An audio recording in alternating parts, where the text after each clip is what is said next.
Technology. It's amazing how quiet people can be, right?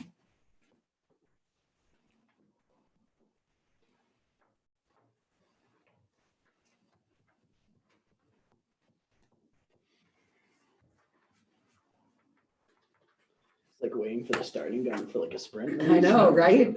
Don't false start, you jump off. Tim's a runner. You didn't know.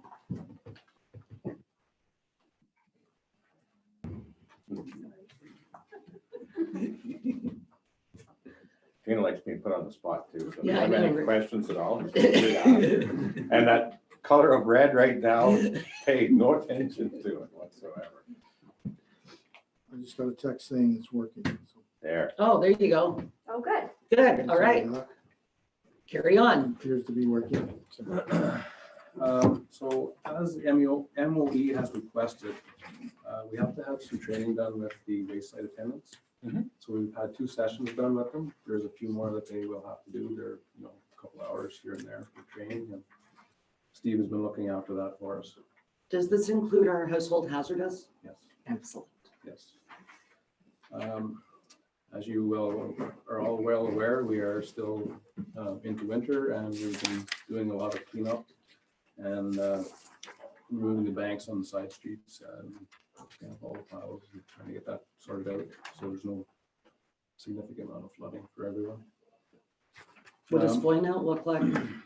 We're hoping to get up there so the weather kind of settles down.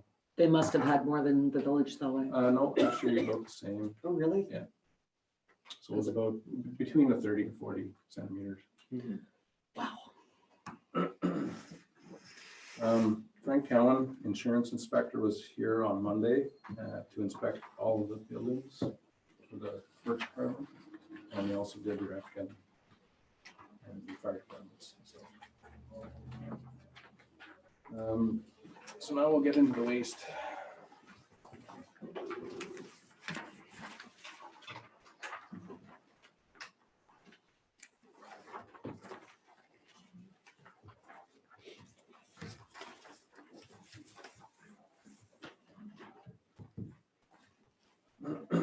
So currently, our truck with 3 men, a driver and 2 on the back to pick up the garbage, 2 days per week for curbside is $70,000. Wages, fuel, maintenance. that's 2 days Yes. plus Tuesday and Thursday. 2 days per week, 1 day for recycling and 1 for. And 1 for garbage. Yeah. And now, one thing that I do notice going downstream there, Yes. we have trucks by 2 at 140 per year, Yes. but we already have a truck. So we would have to do like an equation with that back into what we already own, right? Do you want to present your report and then we'll ask questions instead of, Okay. Jump around. No, I'm just looking at that first number before it comes in there. John. well, Okay, so you're looking at the, which one was it, Tim? Well, when we go down to the dual stream. Yes. We've had that added there, but we already have a truck just as a cost, because there we're adding a cost in. Okay, so what's gonna happen with a dual stream truck? Yep. You would have 1 driver. Yep. They would pick up your garbage and either commingle or cardboard all at the same time. We could use the other truck. You're looking at 2 men. Mhm. And then you're into a single stream, which is gonna cost more to get rid of at the recycling center. Okay. Okay, So- so this is taking into account that we're replacing the truck that we have. Yes, we're still going That's to what have that I'm truck in getting town at. or are we going to remove the truck? that would be removed. Okay. So it would be done with the dual stream. Okay, now, the question I have is, if we're gonna talk about this 10, 12-hour day. Yep. This is based on what? Did you have somebody go out and drive it, or is it based on a neighboring township? or This what? is what a neighboring township. Yeah, so, There's 2 that we've gone to and talked to. And that's what they're doing right now with the contractor. so, and you're, correct me if I'm wrong, you're saying in a 10, 12-hour day, they're going to be able to pick up the waste and the garbage, or the waste and the recyclables, and then they have to get to the recyclable plant, get it unloaded. See, no, there's the other issue. These other townships They are dumping the recyclables and their waste all at one spot. We won't be doing that. No, that's where we have our extra trucking in, because we have to go to, depending on how they're gonna pick up, they would either have to go to Renfrew or OV or whatever, whichever direction we're gonna go.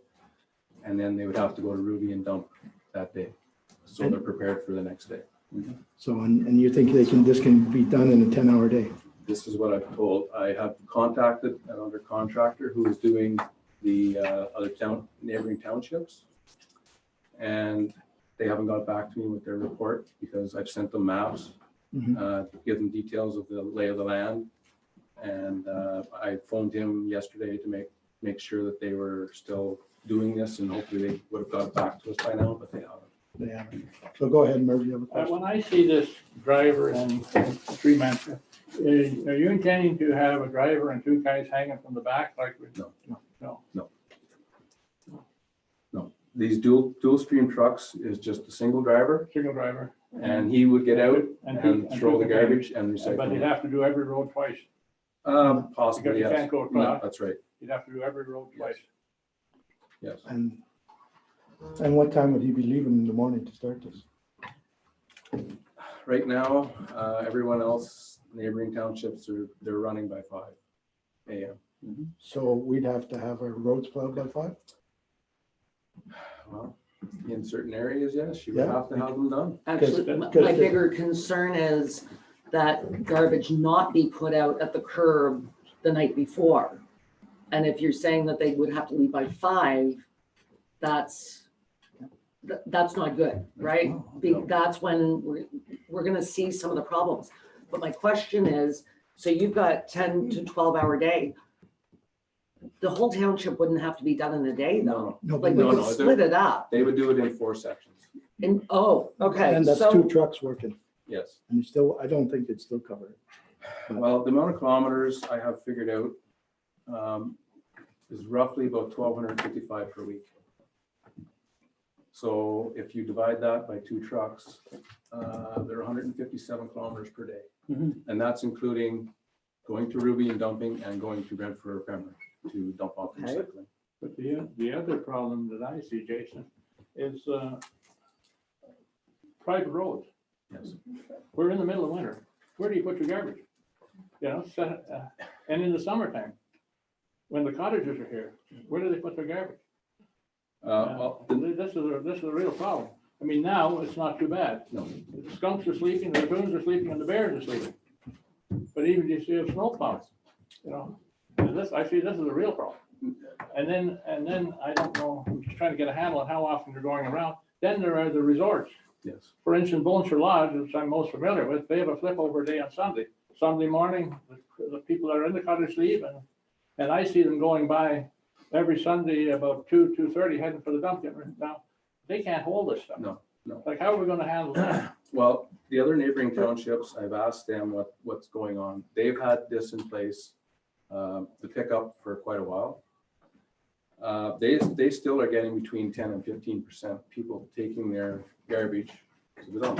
But listen, I thought the initiative here was to get rid of those costly transfer stations, so the dumps are not gonna be open. We're not gonna add a second level to this garbage, are we? Well, So you still have your white goods, your hazardous waste, your brush.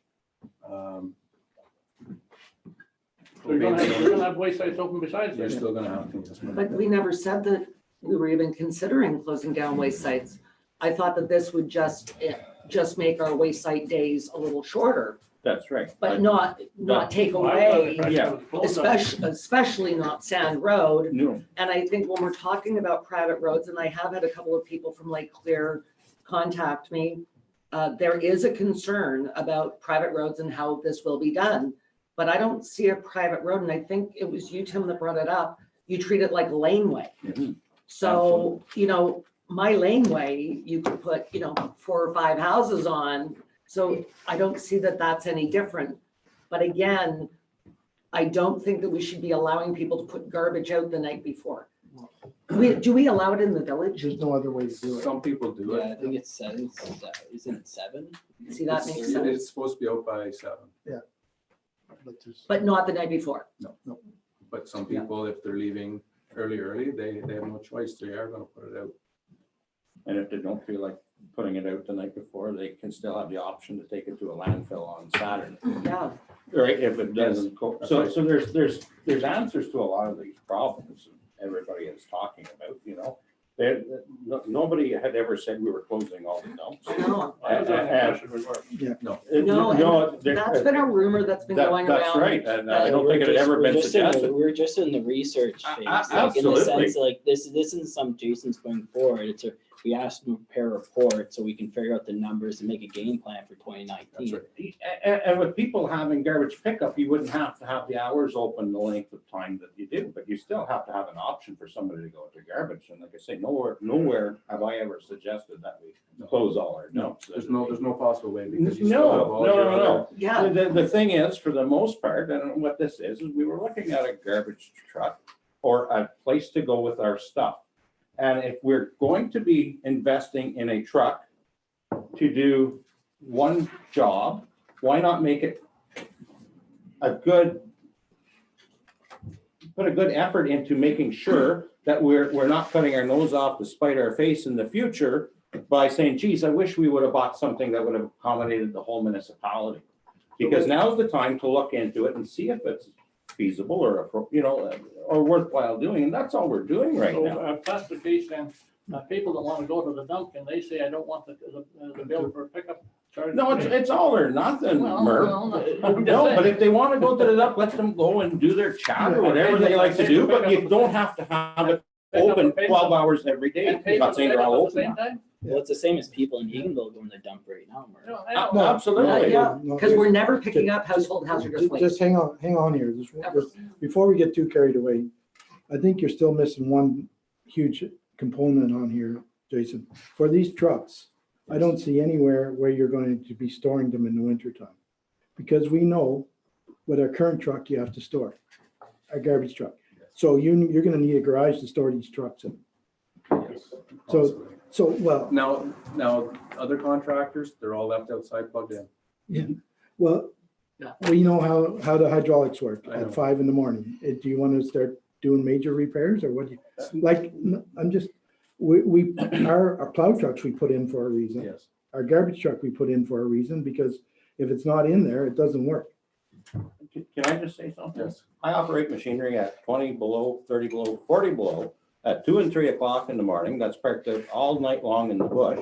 You use a lighter weight oil and things work. You let it warm up for a few minutes and things go. I don't know how that's, You know? it Can I does. make a suggestion? We're getting into the weeds here. Yeah. We have a survey prepared by Annette and Jason. I think that we should send the survey out. I really do. I think, the cost to expand, we've got per $100,000 assessment. It amounts to $3.86 per week.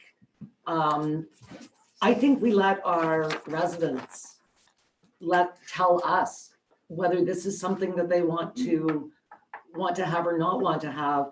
But I think it's so important the message go out that this is not by any stretch of the imagination that we're closing down our waste sites. No. I am not a fan of taking services away. I think the thinking behind this was just, could we shorten the waste site times and send our waste site guys out in a truck? So I think that that's the flavor of what we were trying to do. If I missed it, how much per 100,000 assessment are we looking at here? $98.60. So $100. So, but I think we have to clarify too, that on this letter, that means commercials are gonna be paying twice that. Industrials, like gravel pits, whatever, they're gonna be paying 3 times that. Even though there's no garbage, no nothing, they're gonna be taxed to that 3 times to that extent. That was my point also, Jack. Bush lots. I have a friend that's got a bush lot down at And they're, Haley Station, and I don't know what the situation is there, but he's hollering, I pay $156 a year for garbage pickup and I don't generate any garbage. Yeah. You're gonna have bush lot people coming in here. well, but the thing is, you're gonna have like commercial buildings, and that's the problem with no garbage, and gravel pits that have absolutely no garbage. And they're gonna be taxed 3 times. So if their assessment is say even 50,000 or whatever the heck it is, you're talking $150 more a year annual. So I'm gonna revert, sorry, Tim. No, I'm Isn't just- that in the survey though? It That's tells you not how in the much it- survey. It tells you how much it is per 100,000. No, or something. but you have to break it out that it also says commercial and industrial should be in there. That they're gonna be And paying woodlot. two and three times, so that they're aware of it. No, but per 100,000 is per 100,000 No, across it's the not. board, is it No, not? it's not. No, it's not. Depending on what your zoning is, it's different too. Okay, So when it's commercial, you're paying twice that. Industrial, you're paying three times that. That should be in the survey. So people are aware of what it's gonna cost. I don't see any problem doing that. And when you say that these commercial entities don't produce garbage, I mean, I'll use my neighbors, the Heidemans. They still produce garbage. They still have office staff and, Yeah, you know, they're still producing a certain amount of stuff that has to go to the dump.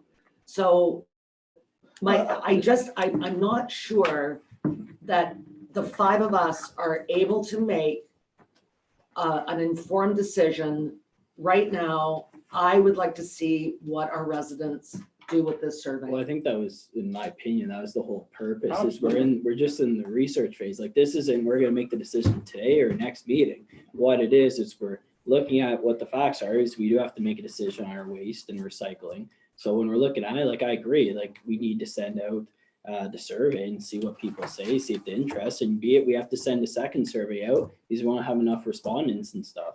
Like, there's no reason that this isn't a big time crunch, in my opinion. We have our game plan already set right now, it's temporarily. But no, it's like, that's what I keep saying, is like, there's a lot of negative, I don't know, opinions going on, in my opinion. Is like, we're just here to find solutions. We can find out, everyone can pick out the problems, but let's find a solution and see how we can move forward. I don't Like, consider it being- negative, Brent. I call it a reality check. Well, no, but that's what I'm saying, and whether, and we're all gonna go with what the population wants, and that's not the key, but we wanna get to the base of what we're doing. We wanna make sure we make an informed decision on what we're purchasing and what we're not. Yeah. And I just don't wanna, like I said, come 3 years from now saying, hear it from our residents saying, well, we would really like to have this service. And us saying, well, now we have to replace something that we've just invested $300,000 in, and say, well, I wish we would have invested $350 because the people wanted it. So now we're sitting with a truck that's no good to us. If we're going to make an investment of a large magnitude, I want to make sure it's the right one. And that is the reason why we're doing this today. It's to cover our bases, not just today, but tomorrow as well. So Well, and this is what it's about. the rumor mill has not helped but our cause but at all. the bottom line is, you have to, if you want the residents to make a decision, you have to give them as most accurate numbers as you can. And that's why I said you have to put in the facts and the thing about commercial and industrial, so that they're informed. Because you don't want to get them surprised and say, oh, why am I paying for waste on a Bush lot or. bush lot or a gravel pit? There's no garbage coming out of there. Okay, So well, I that- think that's a very easy fix for Yeah. this. But- Very easy fix. Right? I don't see any problem with adding that at all. I mean, we want to be as transparent and accurate as humanly possible. You know, like the fact that we've broken it down to $3.86 per week. I mean, that's pretty hardcore number. So I just think I'd like to see this go out and see what kind of reaction we got. The other thing I think that needs to go into this is the fact that we are not closing our waste sites, that we are going to perhaps maybe limit the amount of hours. I think Sand Road would be very difficult to do that, as when HHW is in effect from May to October. I'm not sure. That's a very important asset that we've invested a lot of money in, but perhaps the hours of the other ones could be limited if people want to go. And I don't know who said it, go and have their chat, and they, you know, it's sort of a social time. And I think we all understand that culture, but at the same time, this is something that we've been asked for.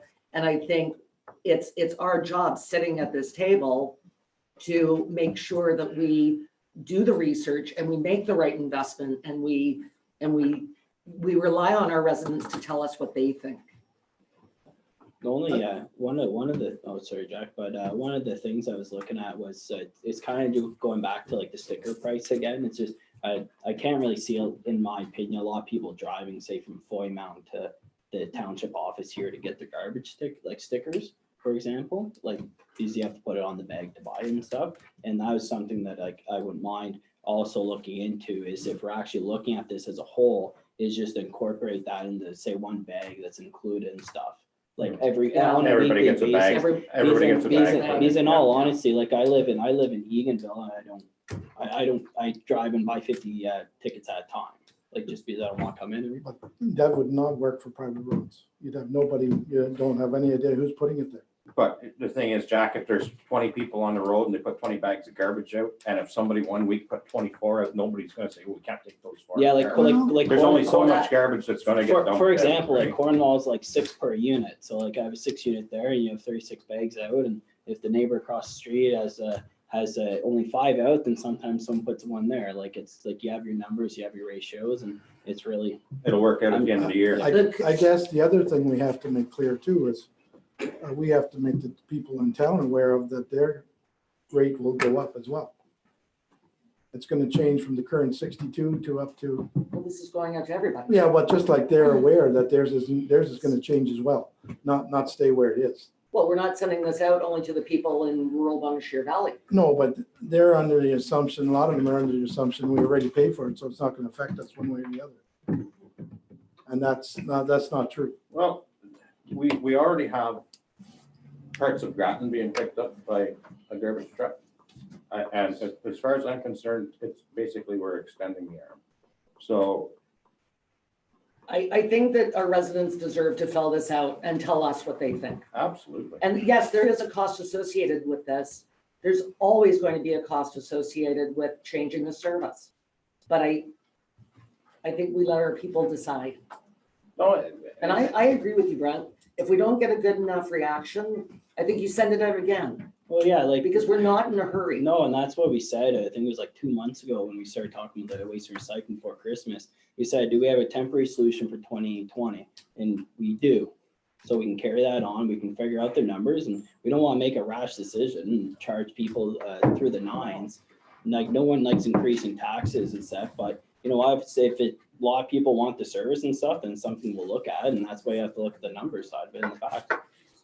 The other concern I had, what actually speaks to what Jack was just saying, like if we put a bin at the end of a private road, are people gonna drive by and throw their garbage in the bin? I had one woman say, you know, I put my garbage in my trunk, and then when I get to the wayside, or wayside attendants help me put it in the bin.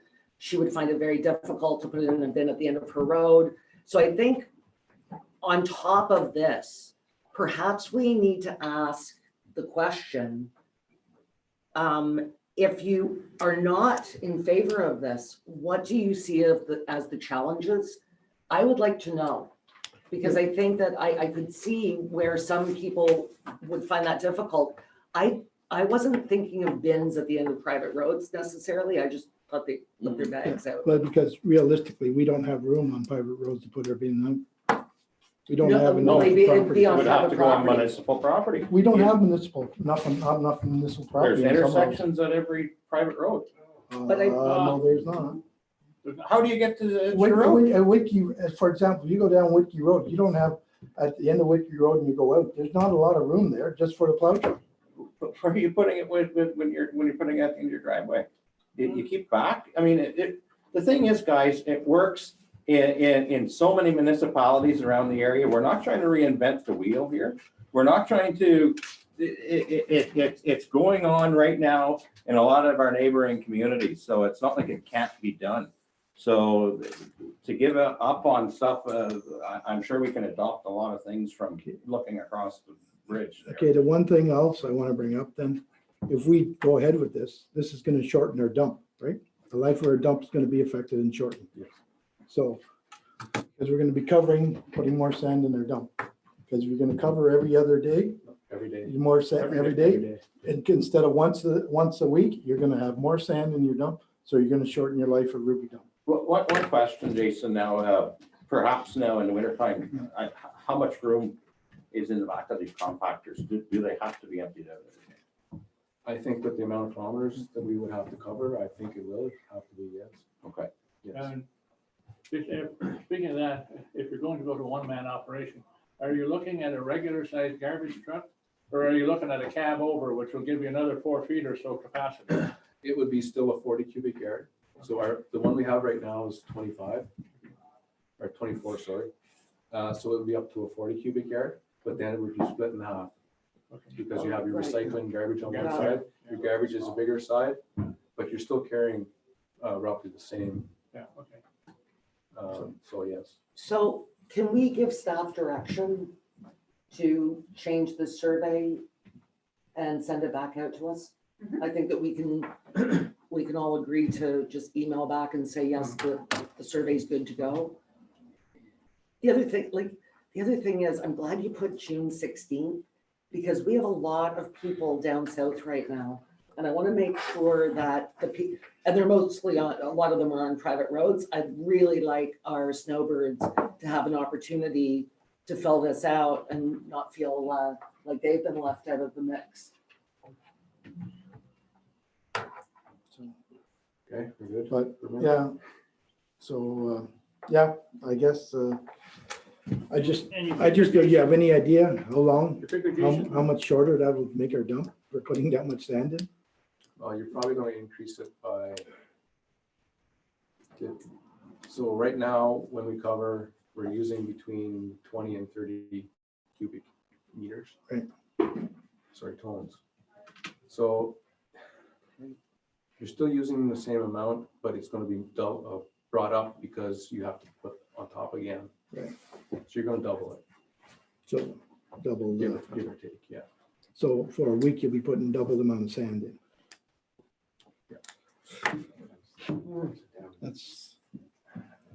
That's, anyway, are we sound on this 98.60 a K per 100,000? If you consider that bush lot owners and gravel pits don't pay. I mean, we don't want to, oops, once we got it in there, say, oops, now it's 125. well, they're gonna have to pay.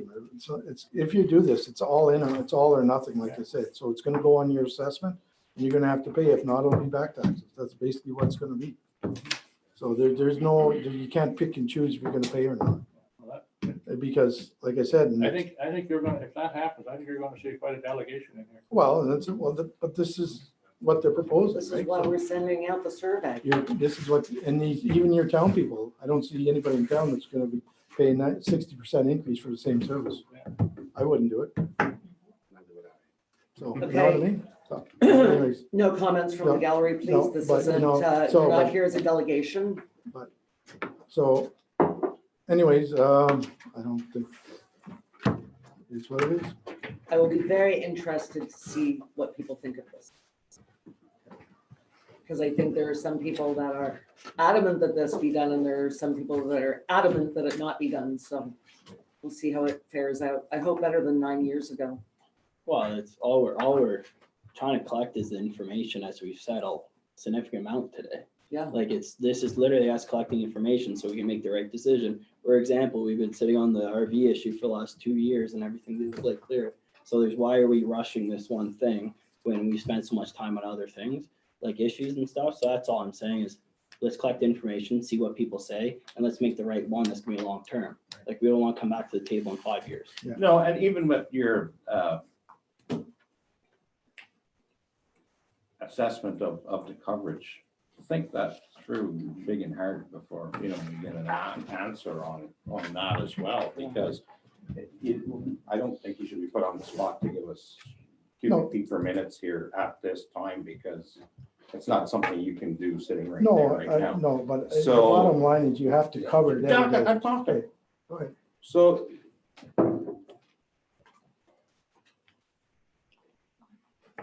anyway, we just want solid information. That's it, that's all to give to the public. That's right. Nothing more. And And they can make up their mind whenever it's time to do so. Well, and I will revert back to my sentence earlier, is the rumor mill is not helping this situation. Incorrect amounts going out, the idea that our roads department or our wayside attendants think that they're not gonna have a job. like, there are things out there that are just simply not true. And so I think that if we can get past the noise, send this out, give people a chance to fill it out and see what happens from there. But let's just clarify, we're saying we're gonna replace the guys that we have in town right now, because they won't be doing it, right? That's what the discussion is here. The garbage truck in town will still be here or will it not be? It won't be. It won't be. So there's guys that are gonna be gone. So, Okay, I Yeah. did, so, and if you get a more accurate number from this guy, could we please get it Yeah. for our township instead of somewhere in a neighbor? Because I'm sure once he starts driving some of our hills, we'll see. Because if they're gonna have to start waiting for plow trucks to plow the road, you know what it's gonna take to clean the garbage. I did talk to the gentleman that I talked to at the contractor. And he said most of the roads they look after right now are fairly flat. And in a snowstorm, because that's what was brought up, they could be delayed up to 2 hours per rep. would it hurt anything if you only collected once every 2 weeks in the winter? I mean, if you're only talking a couple of bags of garbage. And that has been brought to me. By other residents, they have brought that up. Like, a lot of people don't need it every week in the wintertime. Right, because You as know, Murph said, the critters are absolutely. asleep, right? Yeah, I don't know, just like, you know, bi-weekly, the same as our winter hours are in the, you know, we reduce our winter hours at the landfills. yeah. You know, and when we do that, we could go to a bi-weekly deal because most people don't have to have that gone every week. The summertime is when you want to get I rid of the personally, in stinky the stuff. wintertime, generate 1 bag of garbage a month, Yeah, but the problem is, recycling and composting.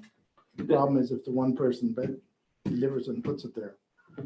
The other side of the coin is there are people too with, you know, babies and such too that have diapers and stuff. They have to get rid of it too. So, you know, you're gonna have 1-person households and you're gonna have 6-person households. So it's gonna. But there again, we're not shutting down the waste. No, sites. but in the So if you winter, it's did- fine, yeah. If you had that challenge, and that's a big deal, Yeah. you know, you do have that option.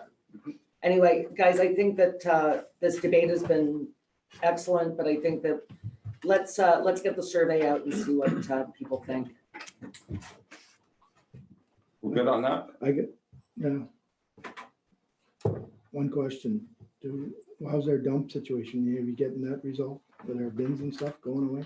I've been there the last, is that, I made some phone calls today and I've been talking to 2 other contractors just to see if they would come in and get us caught up and possibly look into the future. right? They've had some delays over the last 2 weeks between snow and breakdowns. Yeah. And I have looked into it today. Okay, because they're in a position there now where it's Yes, gonna become critical. yes. I will have it hopefully fixed up this week. If I can't get someone to come in and do it, I will have to put bins in for recycling and garbage and everything else. Yeah, One question that this time of the year brings to me is load restrictions. Now, Jason, Yes. are we going to follow the county with the 15th date? Yes, we will. And if temperature gets warmer, well, then they will be put into place. If it's cooler during the day, I don't see a problem with having the trucks on the roads. Okay. Just if anybody, and I had people ask me, you know, because they do see some of the March 1st stuff, but every, the county has officially put on their statement there that it's the 15th of March for them. And we usually follow suit in the years past, and I was just wondering, because some of the signs still, I don't think were covered yet, or No. no. So just so the guys don't worry if they're on that road, they're not gonna get in trouble. I've had a few phone calls also. Okay. Yes.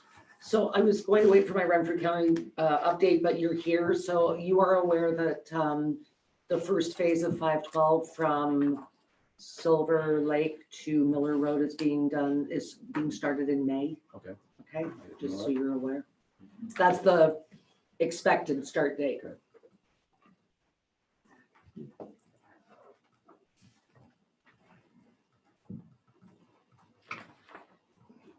Can't wait for that commute What about me? every day. Yeah, Yeah. yeah. Yeah. It'll be good to see it done. Is there any other questions? You want me to just keep going down the list? Okay, so right now, CWM, they're running 3 days a week, 1 day for commingle, 1 day for paper, and 1 day for waste, which is at a number of 72,000 per year. What would be the cost of us to purchase a truck for that? Right now, truck is running between, the last quote I got was around the 350 plus. I thought you had a quote of 386 for one, Yes. and that There seemed, was a wide variety. there was, There's right, a big right. gap between the Yes. size and the low. Yes. So I just averaged it out between the two. It's around 350, but it could be more, could be less. Jason, I don't think you need to go through all of this. No. I that's think fine. we've agreed that we'll send the survey out. You've given us, you and Annette have given us the breakdown, right? And that's what we really needed. So let's just go with that. Perfect. I think the big thing that they'll need is what is it gonna cost for housing cost assessment? Yes, What's this thing gonna cost? yeah. I guess there's one other question before you leave. Yes. If we did that way, is there any way possible that that truck could be used to pick up garbage in the town? The front load? Yeah. Yes, you can buy what they call a Corrado bin. So it goes on the forks and it's a low box, maybe 3.5 feet high. So the driver would still have a low entry cab. So it would still be a 1-person deal and you can just go along, stop, grab the bag, throw it in. When the Corrado can gets full, stop, flip it back, and he's got the can again. So you could flip that back no matter where you're in traffic? Yes. Interesting. No, I'm just wondering, because if we do go the other way, our truck is getting to the point where, you know what I mean? Yes. Our current truck, Yes. and this truck here would then kill 2 birds with 1 stone. It would Give be us- a good backup. It'd give us the flexibility to move our waste and our recyclables Yes. plus a Yes. backup. Yes. Yes. And the Corrado can, I don't believe is very expensive. Okay, Interesting. anything else for Jason? Thank you. All right, perfect. Have a good day, Yeah, gentlemen. thanks, Jason. Nice. Nice catch. Nice save, Jason. Nice save. Yeah. Okay, let's move on to something fun here. Dave, Fire. we're gonna move to Jenna first? Yeah, we Okay. sure are. There we go. So this lovely young lady, Jenna Session, has been accepted to the PAGE program at the Legislative Assembly of Ontario. This is a very, very, very big deal. And we are so proud that you're going to be doing this, Jenna. And I'm going to present you with something, but I want you to promise that you're going to come back and report to us on your month-long stint in Toronto. Do you want to tell people what you had to do to have this honor? Sure. Yeah, and including your homework and the flashcards. Okay, so first I had to write an essay to report to be accepted. It was around 750 words was the maximum. And in the essay, it had to include academic and athletic accomplishments and why you would be a good page or for the program. And if you do get accepted, you have to memorize all 124 PPs and you have to memorize where they sit. And you have to, by the day of your first tour duty, you have to know how to, I think, do the 4 commandments, deliver them. Pretty amazing, Jenna. So you've got them all memorized now. Yes. Excellent. Not the seating, but the faces and items. That's great. And I'm pretty excited because our County of Renfrew Day at the legislature is on May the 4th. And Yes. so you will be a page at that time. Yes, So Jenna will be there from April 20th to May 14th. May 14th. Yeah. So it's going to be an exciting time. So Jenna, on behalf of the Township of Bonnechere Valley, we want to congratulate you and present you with. Oh, Dad wants a picture. Oh, yeah. Yeah, let's hear it. Come on.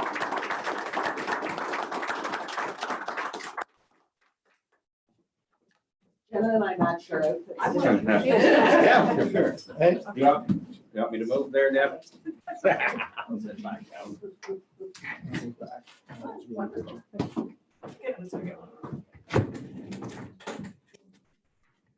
One more for the township. Oh, wow. So proud of you. This is a really good angle because you have one. Is it okay? Can I go over there? Okay, yeah. And maybe I'll do the same. Thank you. This is very funny.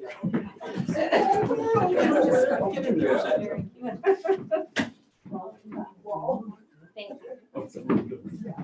Who's that thing in the window? Oh, we got a window side. Thank you.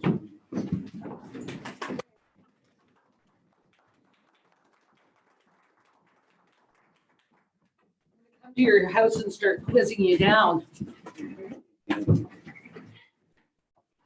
I hope everybody understands what an enormous accomplishment this is. You have to be a straight A student, and obviously she won't be in school for almost a month. So this is a really, really, really big deal.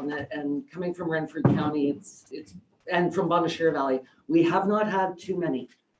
But my cousin Brian was a page, oh my gosh, I think in the 80s, and he really enjoyed it. So I hope you will as well. Thank you. I'm all teary now. cheer, cheer. Where did Dave run off to then? I have no idea. Do- Want a quick break, or do you want to take care of Dave and Mark, or what do you want to do? Let's at least do Dave. Dave, Get rid of him. get rid of him, send them packing. Just a point, I've not been to many of these, I've watched them online. But when the people come in to speak, could we introduce them and tell us what they do? Because I don't know who they Absolutely. are. Yes. I'm gathering as I go along. Yes. It'd be much easier at the start if I knew what department. Okay, so the first gentleman that was here is Daryl Birch, Yeah. water and sewer. I figured that Second, out. Jason Yeah, I Sawyer, figured that out roads. too. Yeah. And now we're gonna bring in our fire chief. Yeah. Okay, very good. Okay, good note though. Thank you. It is on the agenda though, Actually, not on some of the ones that were printed, no, it's not. is it not? Oh, ours, Should be on these. Yeah, it's Darrell Birch Water and See, you Sewer. have the benefit of knowing who they are, whereas I don't. Yeah, They They're not could, on some of the agendas. they could have the regular. Oh. You're looking at the wrong agenda. That's the, well, that's the evening agenda. Yeah. oh, that's Yeah, why. they need the Oh, committee. Okay. okay. You gotta look at the committee meeting, not the, committee meeting has the people on it. So really, The it's general a, meeting. I is- figured we it's a needed. very good point. Yeah.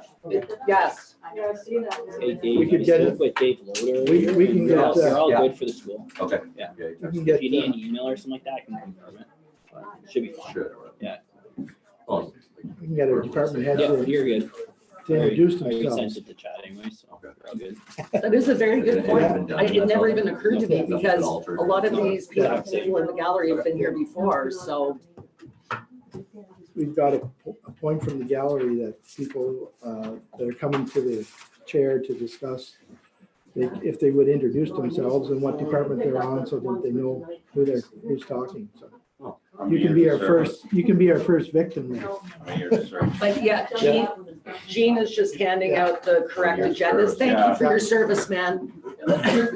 Too many. Go So you're ahead. doing that? Yeah, you can do that. Introducing ourselves? Yeah. Dave Murphy, Fire Chief, for the township. I've been with the township since 2001. I was a short stint down in Greater Madawaska for about a year and a half. And I came back. Thank you. No problem. So what do you have for us? Well, the last month, we didn't have a lot as far as calls go. We can add 2 to the number that I gave you, so we had 9. We're up to 9 so far this year, which isn't so bad, and they've been minor stuff. A lot of false alarms, running on CO alarms and stuff like that, smoke alarms, but. Not too many chimney fires, no? Yeah, we've got a couple, Couple, but but nothing. as, compared to other years, Yeah. like our numbers are way down for that kind of stuff. It's good. The miracle is no MVCs. Yeah. Yeah. In Yeah. some of this weather. Yeah. Oh, you're right. Well, Sorry. It's like you never say an emergency department is quiet.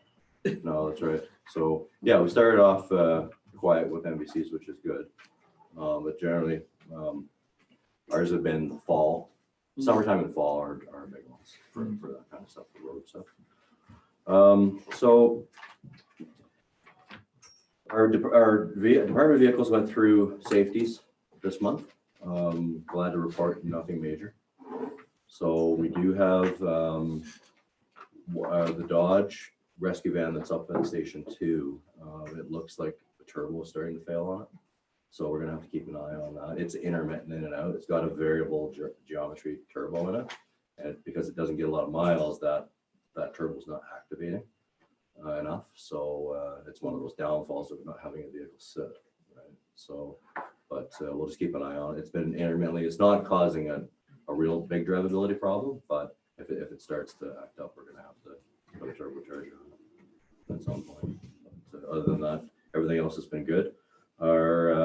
We got our bill in for our SCBA flow testing, and this is a pet peeve of mine. Every year we have to do this. It's CSA mandated, and this year was about $4,000, and that's something that you have to. It's guaranteed before you even turn the key in the door that you have certain expenses like that you just can't get away from, right?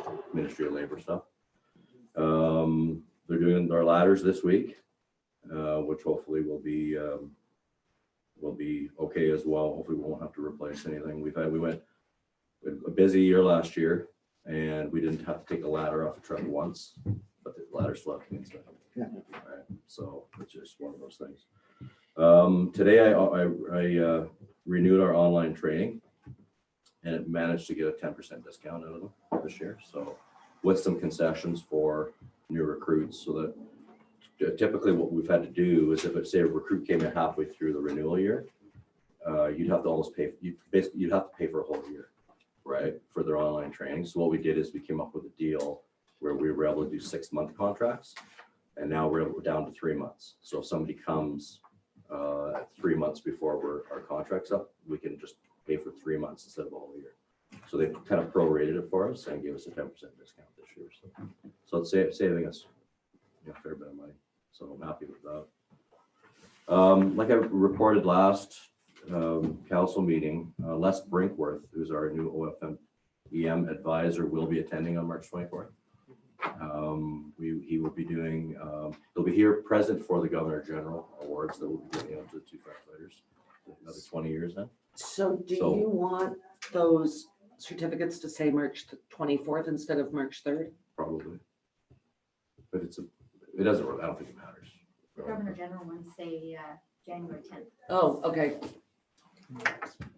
I don't think it matters. So we have the certificate, those are the certificates from the Governor General's office, I believe.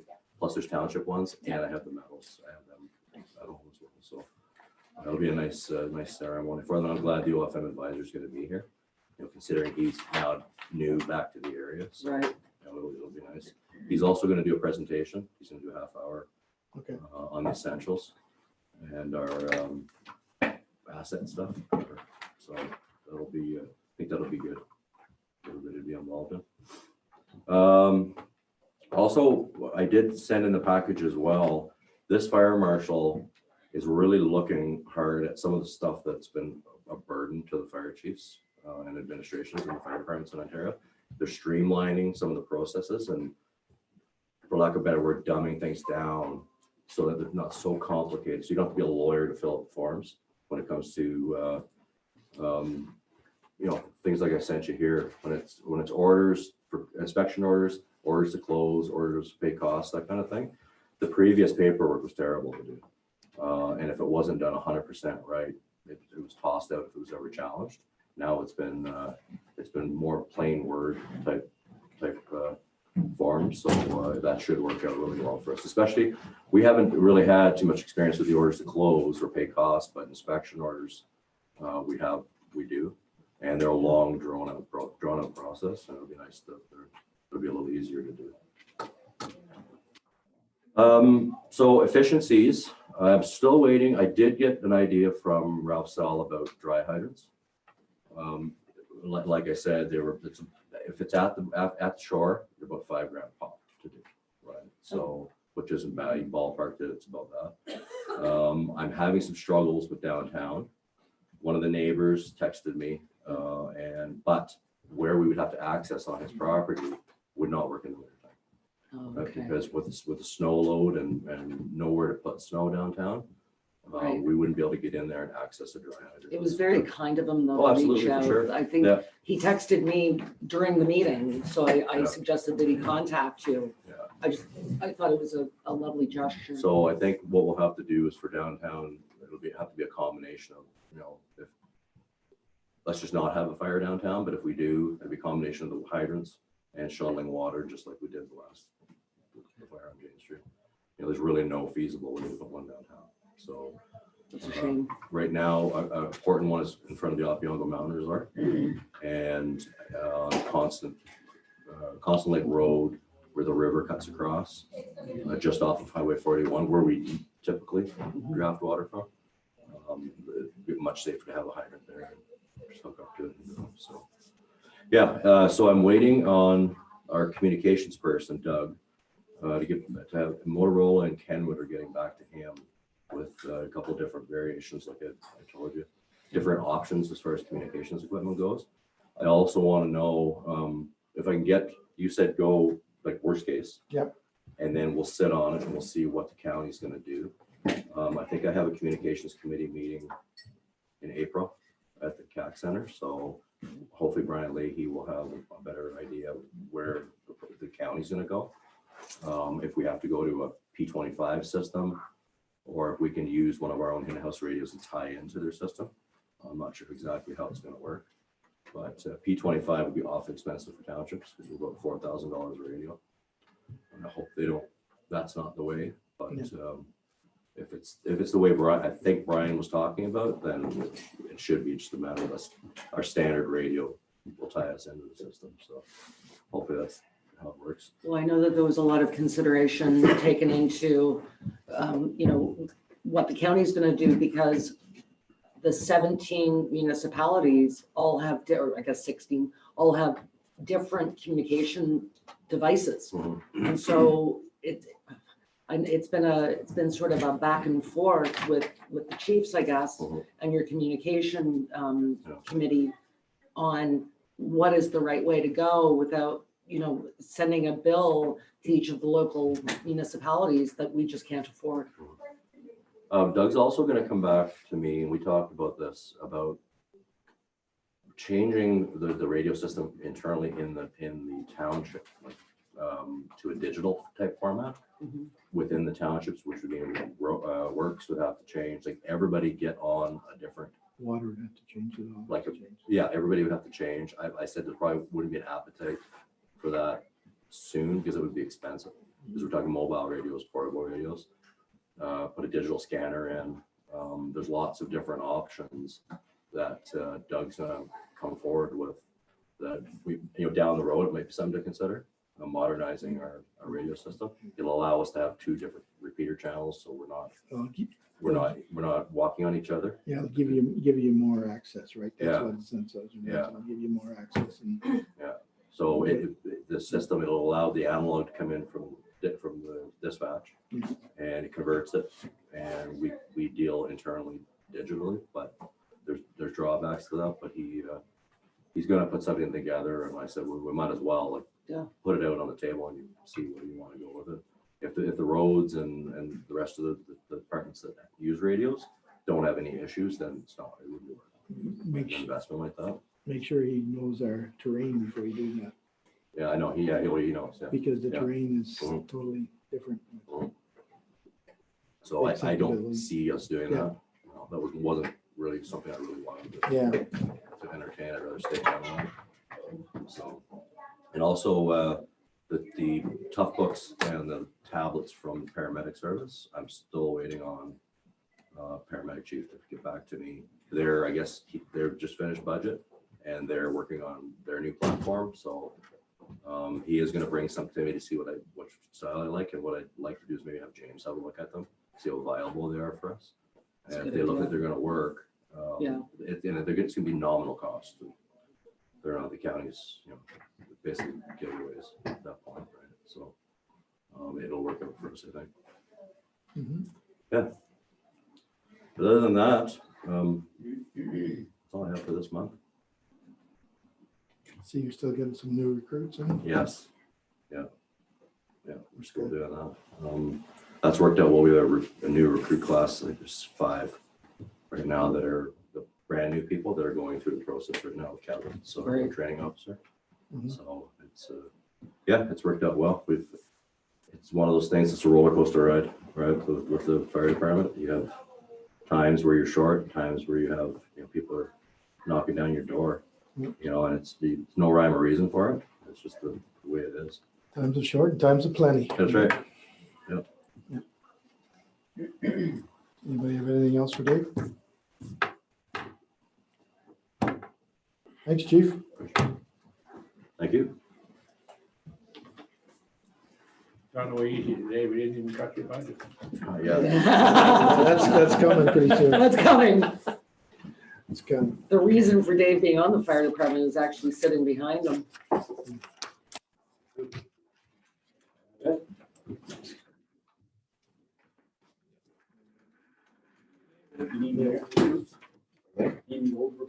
Got a senior spot? See, The seniors class. The seniors brigade. is Mark around? I don't know, can we take 5?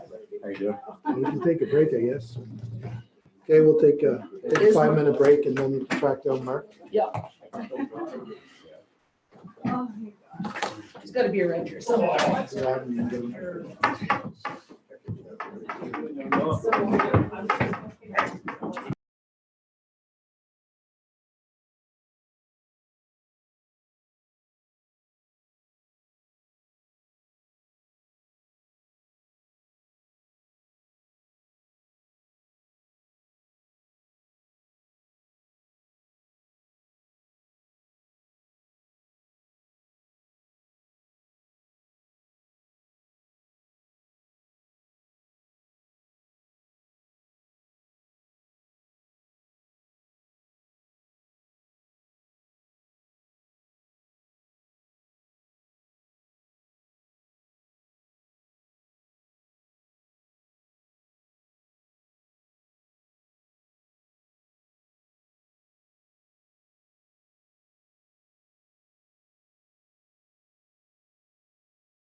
Take it to the nines.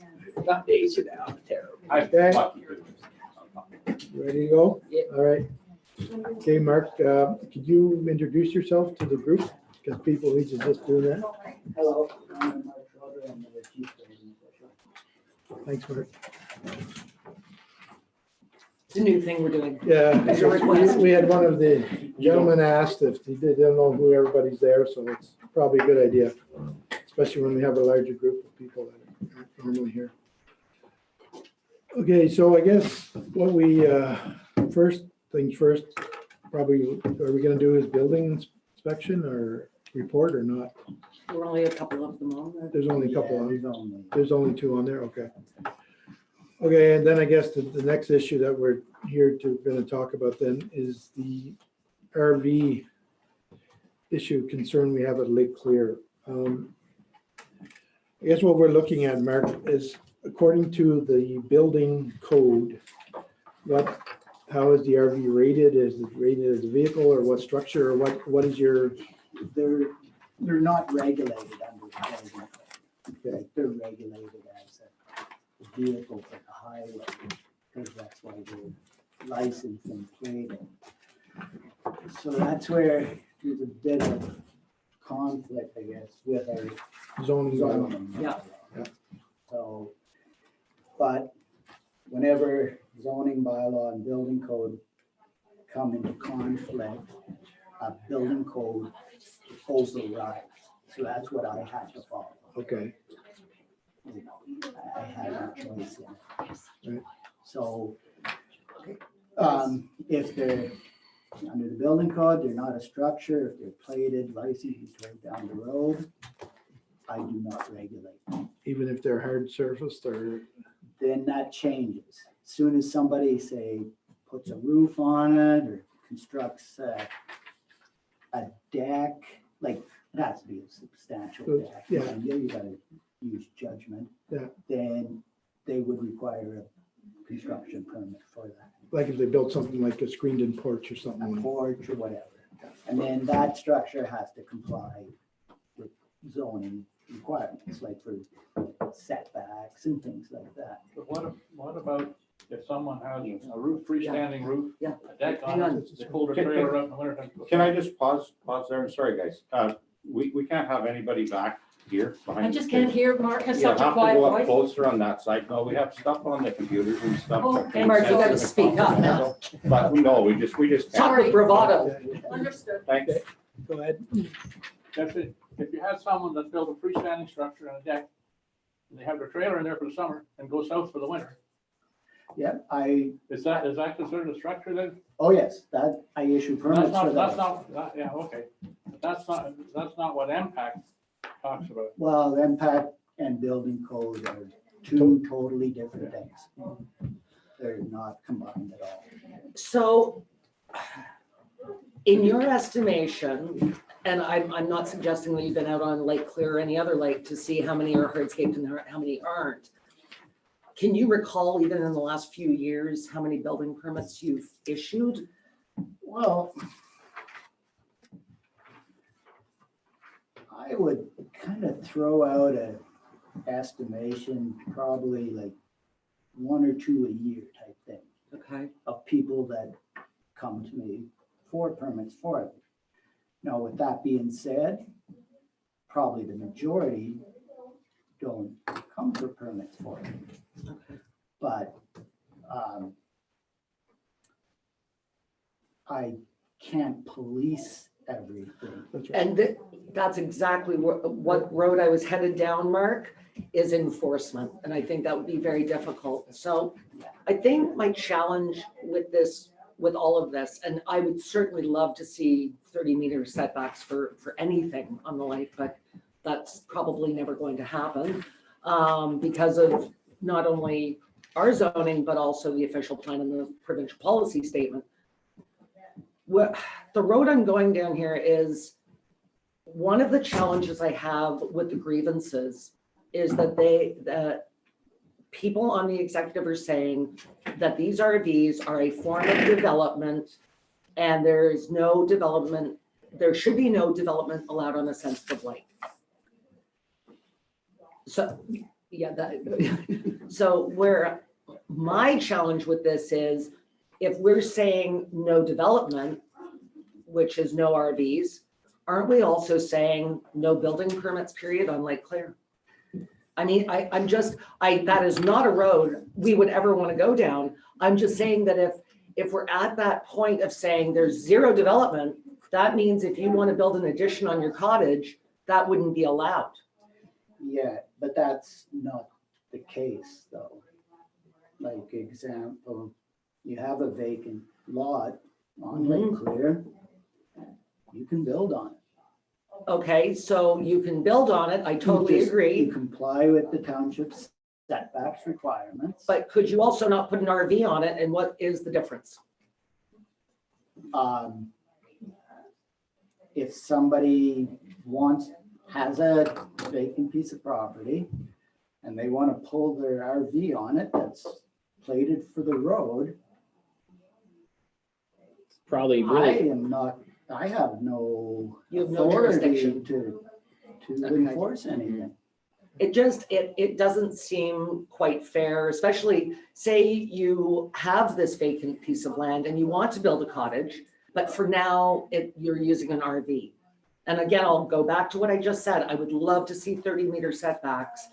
I'm curious as to what the actual issue is here. And I certainly don't want to make you the RV police. Yeah, and going back, one question back, Mark, what you said, building code has priority over zoning bylaw. So if we have an issue that comes up with the zoning, it really can't be enforced if it's within the building code? Is that the way that Yeah, is interpreted? Or outside of the building code, you mean? Yeah. whenever they're in conflict. Whenever they're in conflict, the building code takes priority. Always, because it's a provincial Yeah, code. yeah, So the province always is the lead hand.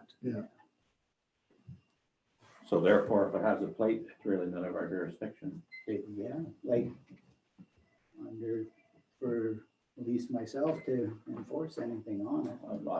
I agree. I just got a message on my answering machine just this afternoon from a real estate agent, and their buyers are looking at a 11-acre piece of rural property. And the real estate agent's question is, do they put a trailer on there? I haven't called her back yet, but my process for this is I call the real estate agent back and I ask her to specify what she means by a trailer. Because there's a difference between, some people will call a mobile home a trailer, Mhm. or they'll call a modular home a trailer. Those aren't trailers. Those things, the modular homes, mobile homes, factory built homes, those are structures. But if Go ahead, I just, if you're finished. if it's a plated RV meant to be towed down the road, then my answer to them, if that's what they want to put there, they can. And then the next is if they want to build something onto it, then they need a permit to do so. Can we specify by bylaw how many trailers go on a certain piece of land? Go on an acre or we Yes, can't have an acre with 10 trailers on it. yes, a bylaw could put restrictions that way onto them. That's actually the only way I would think, right? Annette? Yes. Like we do have one already in our yard bylaw that says how many vehicles, if you're considering an RV a vehicle, how many vehicles you can have on your lot. And they have to be licensed and they have to be owned by the owner that owns the property. Like you can't just have a bunch of people putting their, just like we wouldn't want derelict. And then maybe they're not derelict, maybe they run, maybe they're fine vehicles, but they're not plated, they're not on the road, they're not even owned by me, but I'm having a bunch of people park their vehicles in my yard, right? That's an issue. So it'd be the same sort of thing.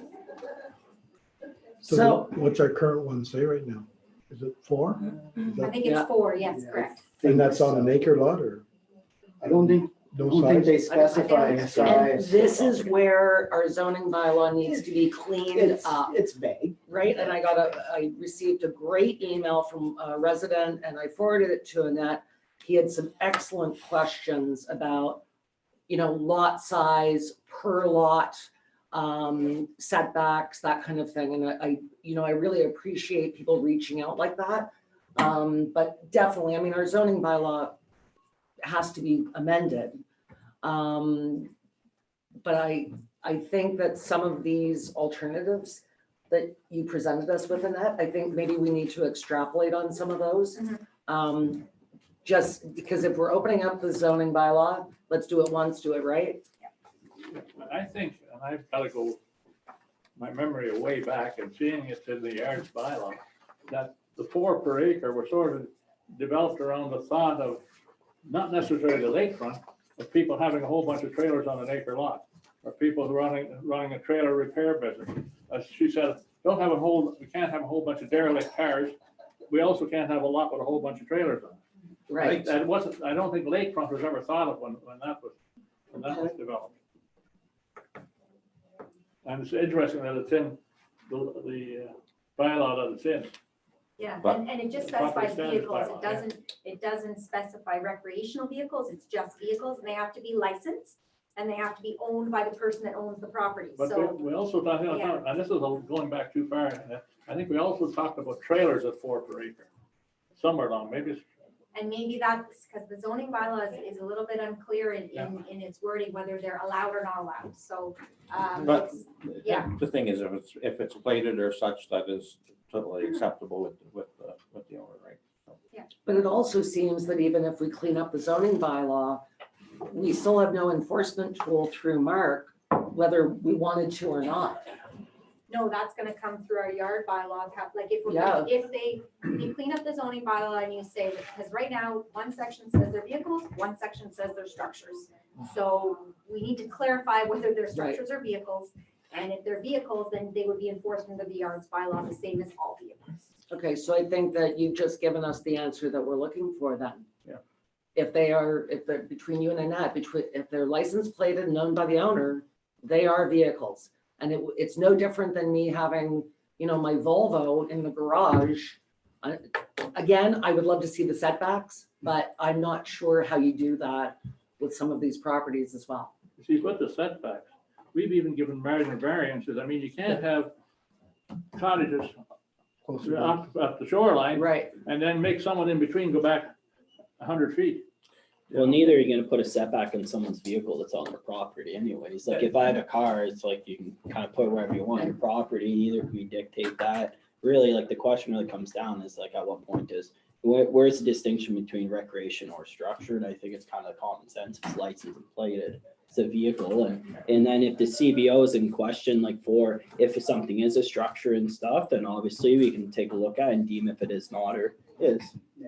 And the thing is, if it is a vehicle or a trailer, in the event that there's high water, it can be moved because there's wheels on it and a hitch. So it's not an issue if it's too close to something at a time, right? So if it's not a permanent structure, it's a vehicle, it can be moved. So I don't think there's really a big issue when it comes to setback.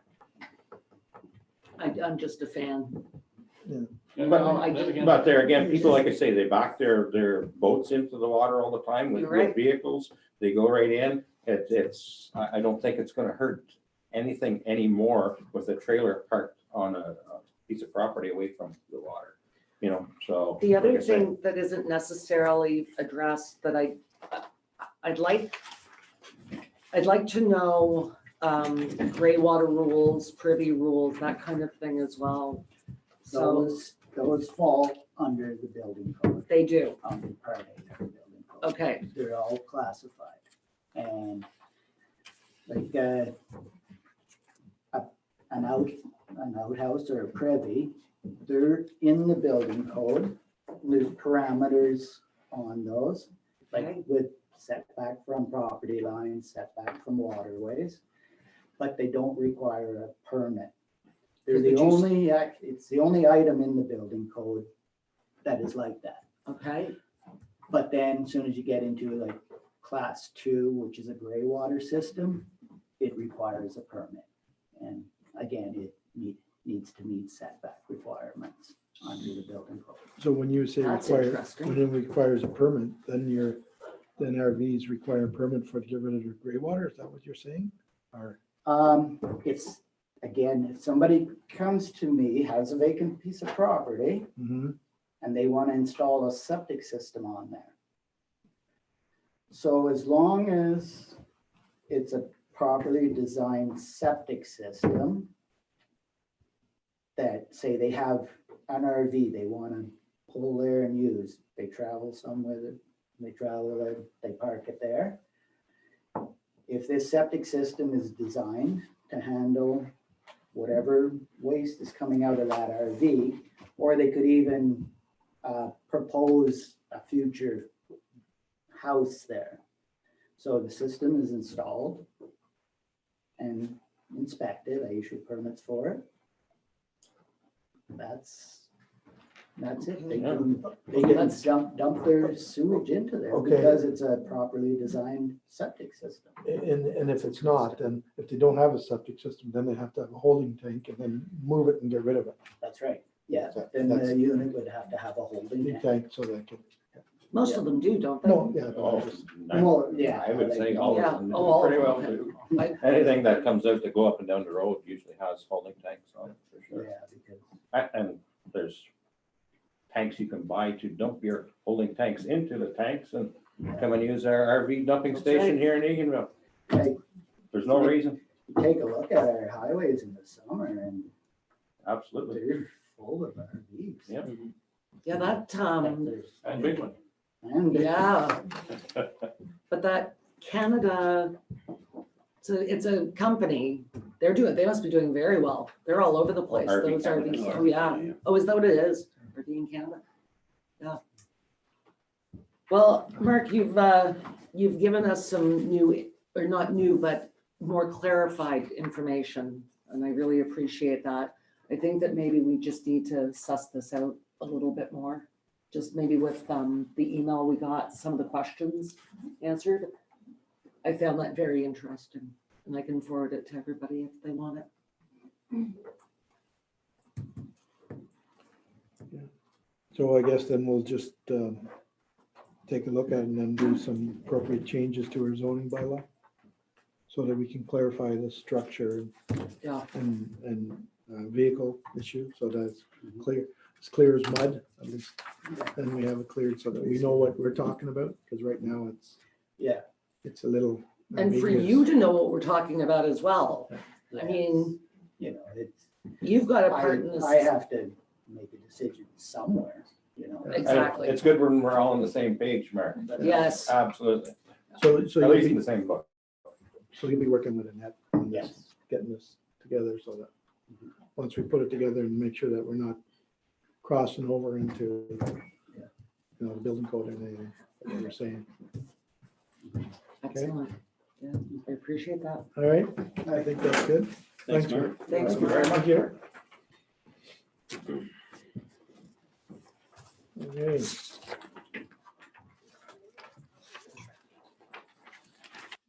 We're moving on to correspondence. Was everybody excited to see that we got 45,000 in further modernization funding? Yeah. Yeah. So I sent, when I got the email, I sent it to Deb so that she could write up an article. So we were very fortunate, one of only, I think, 3 municipalities, although, well, that's not true. 7 municipalities got together and they got money, but only a couple of other municipalities got this phase 1 funding so far. So I think that we're very lucky. So what this means is that we will hire a consultant to do some, Service delivery review, Thank you. operational review. that's what I want. That's the term I wanted, service delivery review. And then what we will do is when phase 2 comes out, we will apply again to implement things that the service delivery review tells us could make us more efficient. Mhm. So I think, 45,000, that's a nice piece of money. So thanks to Dana for applying for that.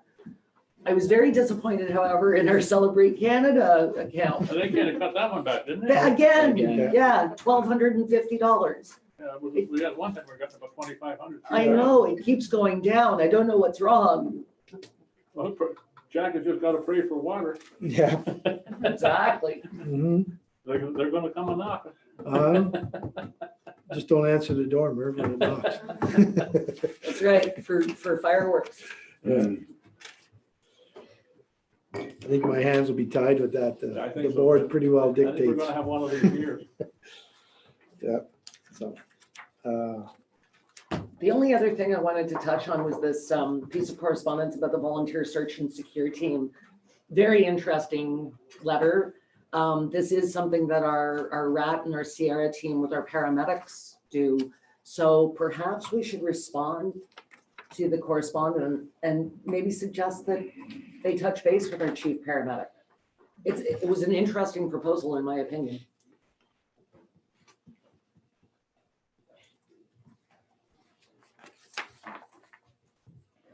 I had nothing else. I looked at those ones there regarding support for the Food Safety Act. I realize that that's very important, but I think there'll be legislation. I'm sure there'll be legislation to stop some of this nonsense. I would assume so, yeah. I wish people would stop sending us the conservation authorities ones. Yeah. I mean, don't pray for a conservation authority. No, they can keep them. and the OPP billing, well, what are you gonna do about that? Oh, yeah. Well, I mean, Did you so get anywhere? Jack and I and Annette and Sandra attended the OPP sort of roundtable. Yeah. They are loath to open up this billing model right now. And I don't believe, and Jack can interject here, I don't believe that they are anywhere close to really knowing what the PSBs are going to look like when all is said and done. There were several questions about municipalities that actually have two different OPP offices. North Laguna is one of them. Evanston Bromley is another. So that's a bit of a challenge. Like, do they redraw the boundaries for those municipalities? It was an interesting thing to go to, but some misinformation as well. Well, I think one of the biggest issues I found too is the size of the police services boards they're talking about now, how large they could be. You know, it's getting up to, if you want one from each municipality, and if you want to include in, they're talking 19, and up to 19 members on the police services board. But to me, yes. The other challenge is, of Confusion. course, one municipality in a detachment has 20,000 people, Yeah. and another municipality in the detachment has 500 people. So where is the fair representation for those municipalities as well?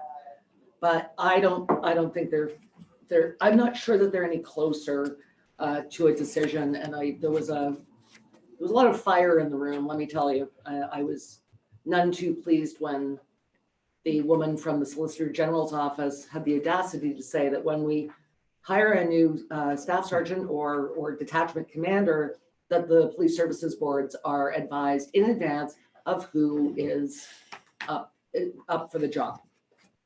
I can assure you that I jumped out of my seat and I said that is absolutely not true.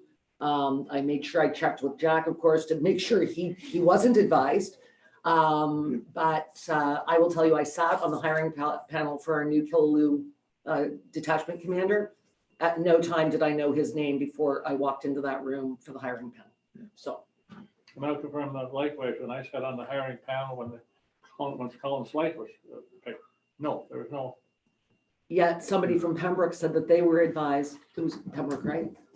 That they were advised whenever Ottawa Valley hired somebody. As a matter of fact, I wasn't advised. He was acting here, and we were having discussion one day, and I said I'd keep that cushion on my chair if I were you. Oh, he said they told me I was selected on the way home.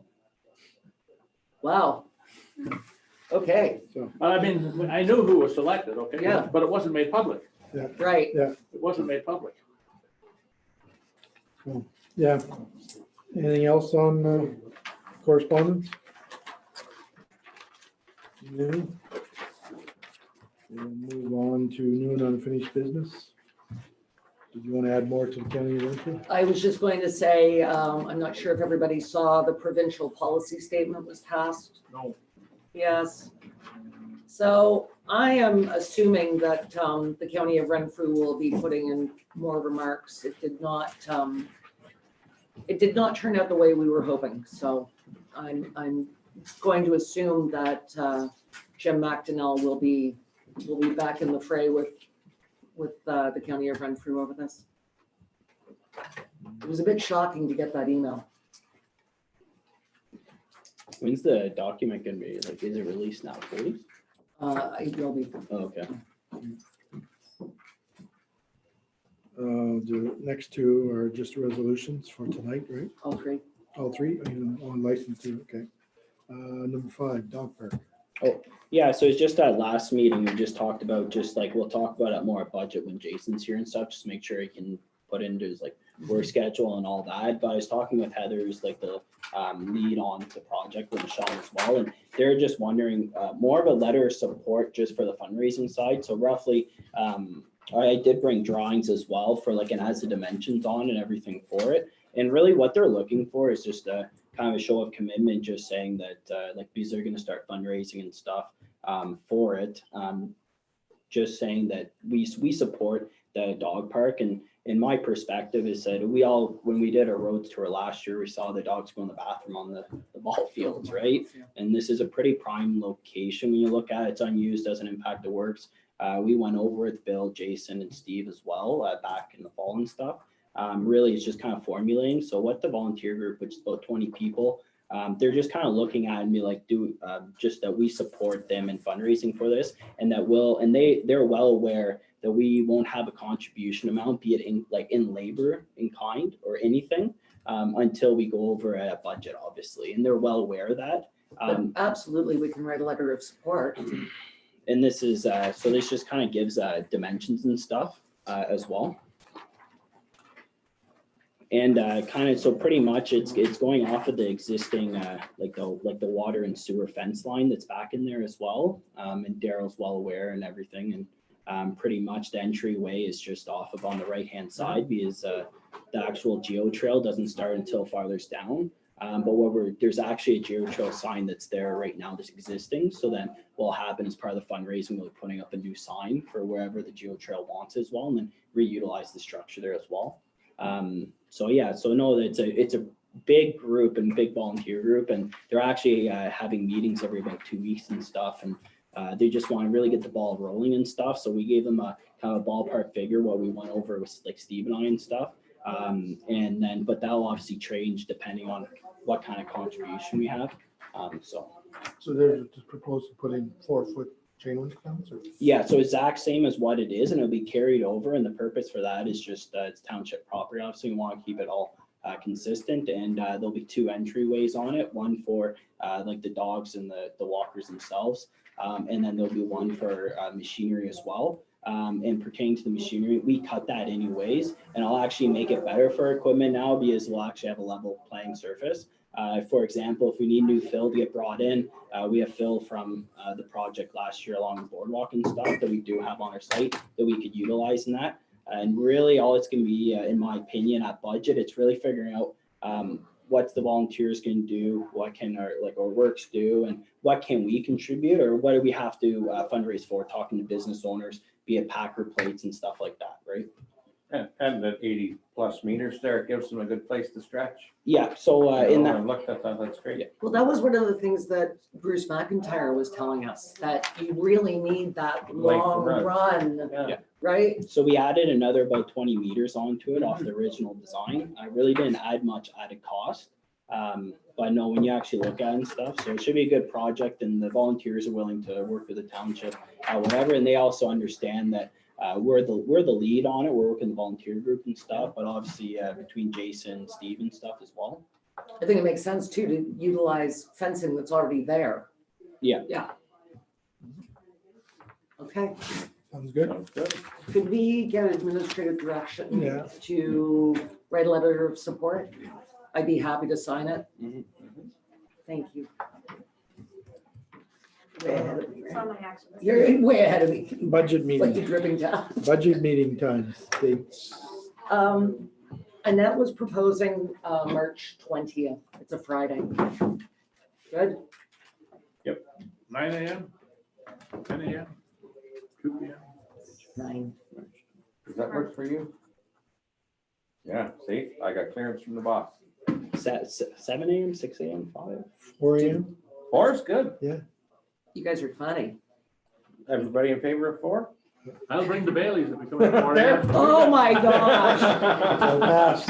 Murph, put your hand Right, up there. we love- Later was 3. Right, we love a budget. 4 AM it is. 4 AM. Hey, that's fine. Yeah. That works You guys are funny. There. Did you say March 20th at 9? We'll even let you be in charge of the whiteboard again. Love budget. I love my A whiteboard clean budget. whiteboard, I know. relatively clean. Anyway. Yeah. Yeah. Oh, Tim wasn't here for that. No, a lot of arm. It was a team building exercise. We all took a turn with the brake clean and the Pressure scrubber. Break and trying to get it Yeah. Yeah. under the brush. So. Is there an order you would like? Get Dave first so we can cut his shirt off. Oh, poor Dave. I still feel sorry. His high for hopes for Dave. the modernization Oh, fund. That's yeah. right. Hey, we were still in a good mood. Yeah. Yeah. Well, what we'll do is we'll put numbers on the department heads and draw them out of a hat. Oh, that's a good idea. And are we gonna do that today? Because I'll. Sure. Sure. Okay. all right. Absolutely. I Yeah. don't have a hat with me, but I'll be doing our Yeah, meetings. Because by the time we get to the end of the day, we're tired and beaten up. that'll be the fairest way. And if Dave goes again, it's not like we're just picking on him. I think we'll have time in between the 2 meetings, so we'll get that. Perfect. We'll get that Perfect. organized. I think that's a very nice idea. Put Dave's name 5 times. Dave. Oh, yeah. Poor Dave. Later. See you guys. People are dropping like flies here. Yeah, Wow. We're losing them. We need more entertainment here in That's between right. sessions. taste of the valley. So, very exciting news. We are getting a taste of the valley Hey, at the Legion Field on August, I think, 28th. Wow. It's a Friday. Yeah. Isn't that exciting? Yeah, that's August 20th, so that's just before going into fall, which is good. Yeah. And it's far enough away from Cobden's because Cobden's is really good. It's big. It's big. So I'm very excited. And again, when Dana's in on March 24th, well, kudos to Dana for, Fantastic. right? I was so excited when I got the email from Dave Wybu at the county. August 28th, 12 to 7. There you 12 go. to 7 Then p.m. hopefully we get some funding for Legion Field as well. Wouldn't that be nice? Yeah. Okay. Yeah. Anyway, very exciting. Very. Okay, we'll move on then, I guess, to. Oh, that's the same day as our farmer's market too. Is it? Yes, because they're involved in the Taste of the Valley. Oh, Yeah. that makes Yeah. perfect sense. Sorry, Jack, I That's just okay. had a brainwave there. Okay, just want to bring you up to date. I had a stakeholders meeting yesterday in Killaloe. Janice wasn't there. But Sean ran the meeting and we basically, I guess, the good news is, it looks like the amendment is coming along very well. It looks like right now, not gonna jinx it, but it looks good for this fall. That's good. Yeah, so it looks like we're moving along, everybody's moving and there's conference calls back and forth and they're working out what they have to do and what is required and everything looks like hopefully it'll be in shape for this fall. We also went over, like everybody's aware of, I guess, that John did an emergency drawdown on Round Lake. Currently, right now, Round Lake is basically at the old lower limit. Sean was given the drawdown. He could go another 50 centimeters. Yeah, 50 centimeters, half a meter, right? Is that right? Yeah. Yep. Yeah. And the problem we have with that is, of course, this time of year, one thing positive is it's earlier this year than it was last year. Last year was more in the middle of March, so we got it now right at the first part of March. So Sean was working on the graph to do the drawdown, and he had to actually stop and put a log in because we didn't get it in time. So then now he's continuing to draw down. But realistically, the controlling factor of this is when Golden Lake's gonna start to rise, right? Because you can't draw down Round Lake and compromise Golden Lake. So based on his experience and from doing drawdowns over the years, it looks like we might, if the weather holds and everything works and the night stay cool and the days melt, and hopefully we're targeting another 20 to 25 centimeters below the limit. Last year we got 13 centimeters below and then we had to stop, right?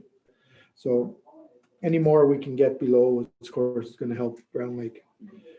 Like I said, the controlling factor is when you start to draw and you see Golden Lake starting to climb, then you have to stop in Round Lake, because then you're just moving the problem.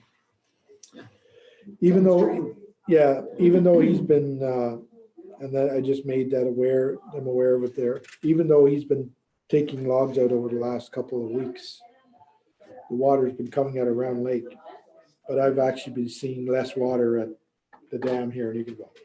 I was gonna Why ask is you, that? has it increased yet? No, and there's a couple of reasons why. There's all sorts of restrictions from Golden Lake down to Eagleville, right? Some of those restrictions are probably froze up, they're not open. And then when you put more water in, it's just gonna push more stuff in front of it, more ice, more debris. So until that all melts and opens, you're very restricted what you see coming, right? Okay. All you're really doing is, and that's not the good thing, is you're actually taking the water out of Round Lake and just moving it into the system. Round Golden Lake sort of absorbing it and the river, right? It's because it's not coming down. I was actually seeing more water earlier, but then when we had this melt thaw, my water at the plant actually reduced. There's no records kept of Wilbur Lake, is that increasing? No, Capturing there. I know there's some people have been saying there's water on top of the ice, but this time of year you're gonna get water It's anyways. not that But summer, yeah, so it's, who knows if it's going up on top or down, you know, you know, Golden Lake did go down with snow because you're gonna get pressure, right? And stuff, but yeah, so all I can tell you is it's not coming out of the system, it's still stuck in there. Right? So that's the thing. I'll be communicating with Sean so that we keep that sort of communication path. So once I start seeing it, then, you know, then we know it's getting out of the system, right? Well, I think that's, lesson learned from 17. Yeah. Good communication is key Yeah. between the stakeholders. Yeah. So the goal is to try and get it down to that 25 centimeter target if we can. And that again, all depends on the weather. The other point of interest is he just did a snow study up in the park, because we were just doing that now. He just started doing this last spring and continuing through this year. He did a snow study in there on Friday, and as of Friday, this amount of snow in the park was similar to last year in April, but now we're in March. Okay. So you can take from that what you want. It means we might have a month to get rid of some of the snow, or we might have a month to get more snow to know where we're going to be in April, right? Right now, we're looking at about 85 centimeters of snow where he did his test in the park. So, and it's very similar to what we had last April. So it's a bit worrisome. Well, the thing is, we don't know. We haven't done enough of experience with the snow, so we have no idea, right? Right. This is just more or less just information for us, but we're just comparing it to where we were, last year in April, we had the same amount of snow we have now. So if we don't get a lot of snow and the snow slowly melts, come April, we'll be in better shape than we were last year. Well, and the ground's very different this year compared to last year as well. Yeah. The problem is the ground has been thawing from the bottom up, and there's a lot of places where we did have frost in the bush. There's no more frost in the bush. So it will start soaking again. So Yeah. that I've been talking with the guys that are on the ground, and they've noticed a lot with our last snowfall, our frost actually disappeared in most of the bush. Yeah. So whatever's happening there, whether it's, so that's a bonus on that end, not trying to be any kind of scientist or anything like that, or educated guesses. I've been keeping track of it quite a bit too.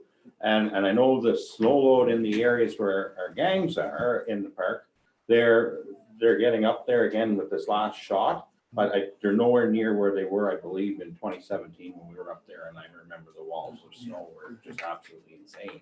So let's keep a little bit of optimism there too. Like I said, 85 is much where we Yeah. were last year, right? But we got another month of snow melt, so. And continues to do snow studies, so we'll know, and he puts it on our weekly graph, so if it degrades it or starts to come down, you can look at it, or anybody can go on the RPG website, right? And they're all the graphs are there for all the lakes and for all the dams, and Nadenville and Douglas and Renfrew is there, and so as well as the snow level, so people can look on their own and see where things are at. But so all I can say is it depends on what the weather's going to be. If it melts quickly, At least we're prepared. so But like I said, on the good news, it looks like we're making good strides on that amendment. So That's great. Good So on if Yak. if we can get that in place by next year, then we won't be worrying so much about the water in Round Lake because the water will be down already, and we'll be just waiting to receive it. Wonder what mitigation measures are going on in the Ottawa? I don't know. I haven't You haven't heard anything? really heard what's going on there, where that's at. So I'm sure there'd be more out of that meeting today that they were having, because they were going to Oh, discuss. the CEMCs? They were going to discuss, OPG was going to be there. And I think Sean was going as well, so he was supposed to go, so I'm sure whatever comes out of there, Steve, I guess, is running it. Mhm. So we'll hear that from there, more from the horse's mouth then, right? So anybody have any questions on that, or? So, no. No, Oh, one question there, Jack. Yeah. With this stuff that's built up somewhere between Golden Lake and Wilbur, or wherever I think Yeah. that choke point is, when that goes, do you think it's gonna go hard downstream here, or do you think it's just an educated guess? Well, normally when that breaks loose, I get a huge increase within 24 hours. And probably more than you can really use then. that's such a shame too. Yeah. Then you're just dumping water. Yeah, but that's normally when it does go, it's 24 hours, you'll just, it's not, Well, that was the warning that you gave us last year, Yeah. right? So- You gave us the sort of 36-hour, we have a problem warning. but that's normally the way it breaks. So, every year's a little different, Jim, but Yep. that's all right. Oh, Mother Nature. So, what else do we need? Media session, I guess. The first question that I had is, I know I missed a couple meetings, so what is happening right now with our recycling? Whether recycling? Yeah, I mean, because we were sending it to the Ottawa, the Ottawa Valley, Yeah. right? And then, We still the are. new company came in, right, to Renfrew, that was sort of, I don't think their MRF is open yet. They have, and Terrace Murph is not open yet, but okay, it should be opening shortly. But as far as collection, the trucks won't be, I don't know if they'll even be ready this year, but the Murph should be opening soon. So they can at least accept recyclables. so right now, we're sending our recycling to the Ottawa Valley Waste Recovery Center, Ottawa Valley or Cascade or, yeah. just wherever,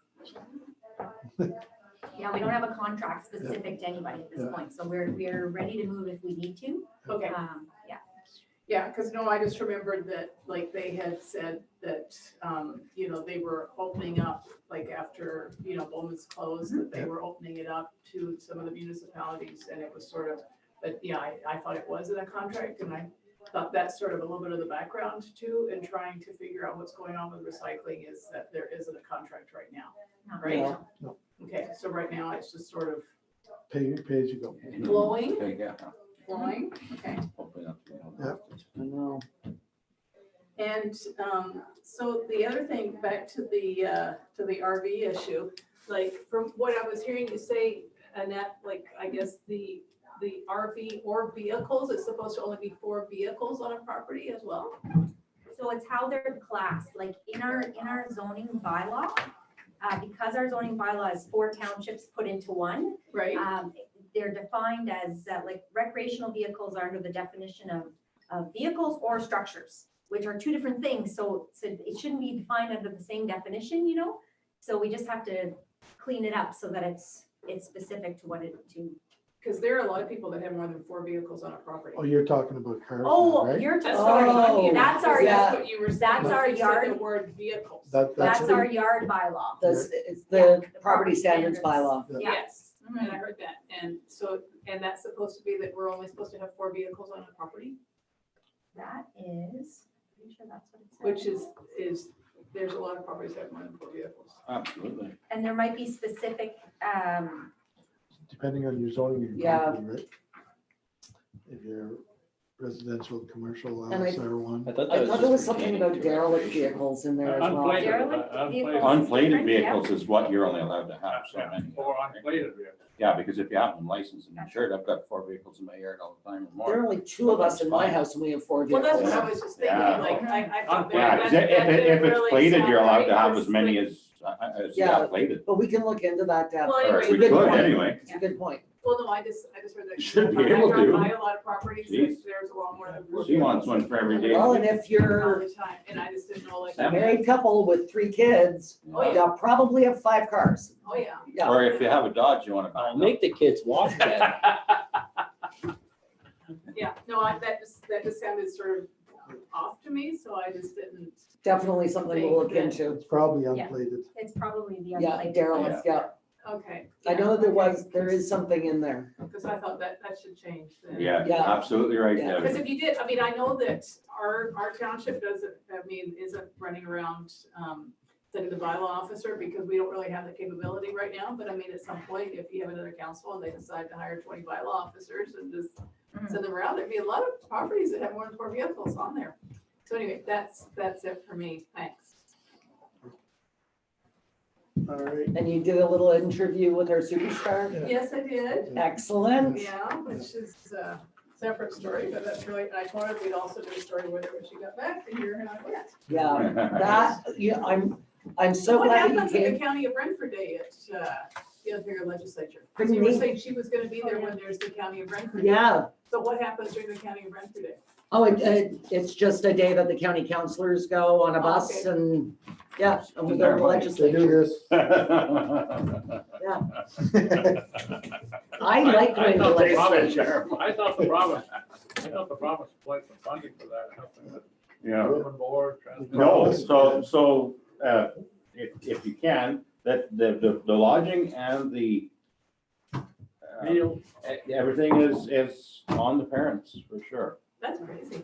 It is, it I is. think the same thing. So it's, but I don't mind because it's such a honor, experience. privilege, and such Great a select few that get accepted into that position. You know, it'll be a great attribute to her resume up the line, or maybe for a potential school to get into. Mhm. You know, so it's, I consider it part of her education. That's the way I'm looking at it, you know, so hopefully that softens the. It's just such an amazing thing. I would have loved to have done it when I was your age, and I never applied, but I wish I had. And I think it's gonna be an experience. I mean, it's something you'll never forget, right? To Just, show how real politicians We operate. find it? Yeah. yeah. What's it say? It's if you have more than 2 unlicensed vehicles on your residential property. So More than if 2 they're all unlicensed. licensed, you're Then good. you're But if good. you have more than 2 unlicensed, Unlicensed, okay. So get those vehicles licensed, Debbie. That's Well, right. I'm not the one with the problem, buddy. There's gonna be a lot of recycled And I'm plates. not gonna be calling the township complaining about others. There's a lot of recycled plates around shortly.